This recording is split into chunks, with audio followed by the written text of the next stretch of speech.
universe is about. Ecstatic play.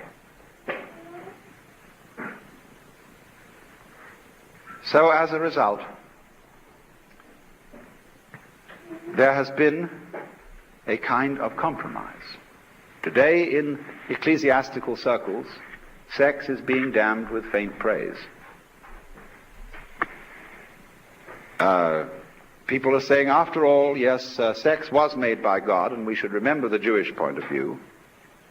And it is perhaps for something more than reproduction, to bring about the cementing of the marriage ties between husband and wife. But still in practice, it remains the frightening taboo. On the other hand, the opposition to Christian prudery goes overboard and always moves in the direction of total license. You see, what's going on is a contest between the people who want the skirts pulled down to the floor and the people who want them pulled up to the neck. And you know, you've got to draw the line somewhere. But the play between these forces is, where are we going to draw it? Well, that's very exciting. Provide neither side wins. I mean, imagine what it would be like if the libertines won. And they took over the church, so that on Wednesday evenings, the young Presbyterian group would meet for prayer through sex. Every child would go to the school physician for a course in hygienics, and they would have classes, and they'd have plastic models, and all the children would do it in class, in very clean, hygienic circumstances, all sprayed with rubbing alcohol. Everything would be fine. Imagine how boring it would all become.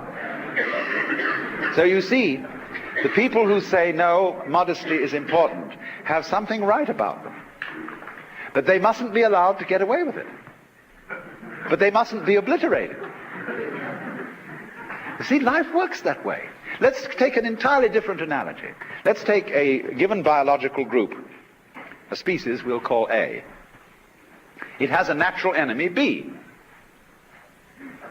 Now one day A gets furious at the natural enemy B and says, let's obliterate it.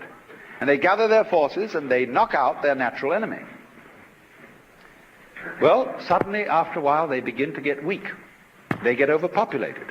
There's nobody around to eat up their surplus creatures, and they don't have to keep their muscles tensed against any enemy, and they begin to fall apart because they destroyed their enemy. What they should do is cultivate the enemy. That's the real meaning of love your enemy. There is such a thing as a beloved enemy. And if you don't have a beloved enemy, in other words, if the flies and the spiders don't go together, there's going to be too many spiders or too many flies. And these balances keep the course of nature going. Well, it's exactly the same thing as between the libertines and the prudes. They need each other. And you should thank, if you've got a prudish father and mother, you should be very grateful to them for having made sex so interesting.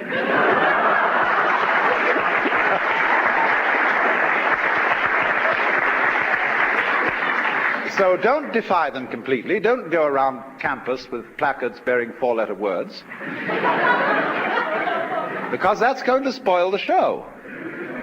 But every generation must react to the one before, you see, to keep this tension going. And it is by this tension, this play of the opposites, that we have the love that makes the world go round.